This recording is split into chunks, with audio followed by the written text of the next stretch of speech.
So tell us more about what it was like moving from such a large industrial Scottish distillery to obviously a much smaller English distillery. Yeah, I think it was an interesting move from all sorts of different levels. I think first of all, the size is a big difference, right? You're working at millions of liters of alcohol a year, and all the way down to 100,000, 130,000 liters of alcohol. So the scale makes a big difference as well. I think the challenge was to actually take the team with you, to educate the team, to bring everybody at Lakes up to speed on how a bigger whiskey company would think or approach whiskey making. I think that was quite a challenge for the first, and I think everybody has been very, very receptive, open to understanding.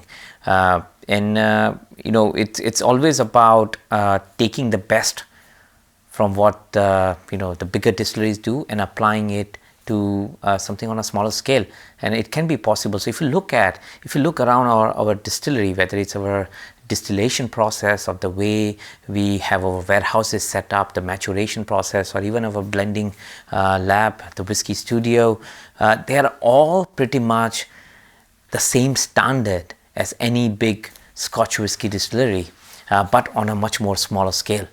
And I think the most interesting part for me was the freedom and the opportunity to create a house style of Lake single malt whiskey.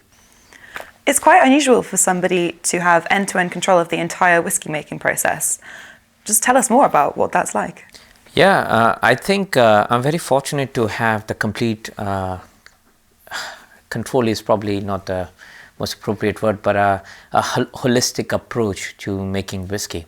And I think historically, and like I have seen in some companies, and again, there is no right or wrong here, it's just a different philosophy or a different way of making things. There are a bit of silos, there's a distiller looking at just the distilling part of it. Then you have a blender looking at post-maturation side of things. At Lakes, we have our approach is much more holistic, and what I do is I start at the very end.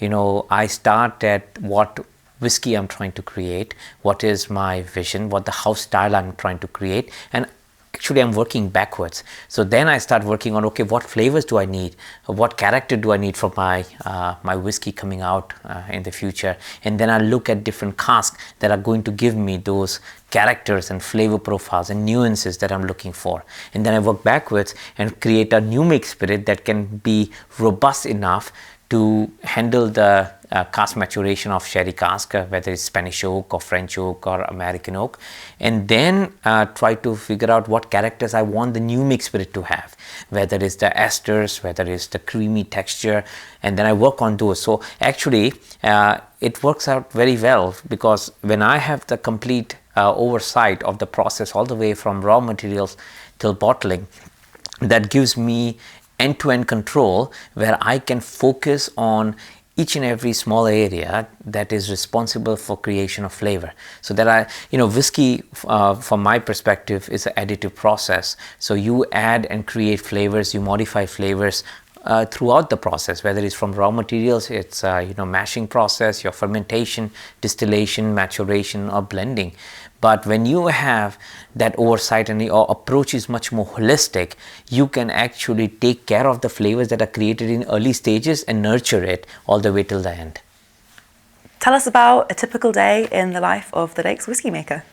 In the life of the Lakes whiskey maker, there is not a single typical day. There's no typical day as far as I'm concerned, because I'm involved in so many different things. So first of all, I am also looking after the entire whiskey operations group. So I focus on our gin, our vodka, and our single malt whiskey. Even though single malt whiskey is our priority and is the focus of our company, we pull equal effort and interest in our gin and vodka making. There is no typical day. The reason for that is, as a part of my role, I'm also the brand ambassador for the company, so I have to travel significantly. At the same time, I have to focus on the whiskey operations.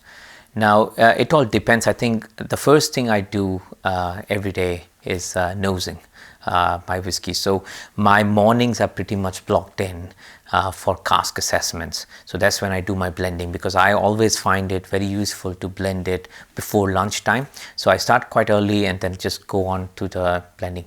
Not to say that I don't blend in the evenings most of the time, but because I like to focus on blending in the morning, and then my afternoons are pretty much for my operational stuff, where I'm looking at the new mix spirit with my team. I'm looking at different capex projects that we are going, expansion projects, working on with the team on any improvements, process improvements, flavor improvements. At the same time, I'm quite involved with our marketing team because I think it's quite important as a whiskey maker and as a marketing team to constantly be in a dialogue, a communication. So, you know, the products are not created in silos. Everything works together in a holistic approach way. My routines are quite different than most of my colleagues in the industry, is just because you know, I like to work differently. So if I'm blending something the following day, the evening before I would have a very light meal, something that is not full of spices, or definitely no curries the night before, and try to keep it very, very very, very simple foods that will help my palate to be completely neutral. One of the questions a lot of people ask is how do you wear a cologne, or how does that impact it? And for me, it does. I have the same cologne that I use from probably ever since I became a whiskey maker. I'm using the same cologne and same deodorant, so I can easily dissect the smell out of the picture when I'm assessing a cask. And I'm also a firm believer in meditation. So my morning starts with transcendental meditation. I meditate in the morning every day. That allows me to visualize things, that allows me to be very, very focused. And I think where meditation helps you in whiskey making is getting to the flow. I think a joy of any maker, musician, artist, creator is getting into the flow of things, and having that mental stability, having that calmness in the morning allows me to get to the flow very quickly when I'm working. Brilliant. Well, thank you so much for talking to us today. It's my pleasure. Thank you very much.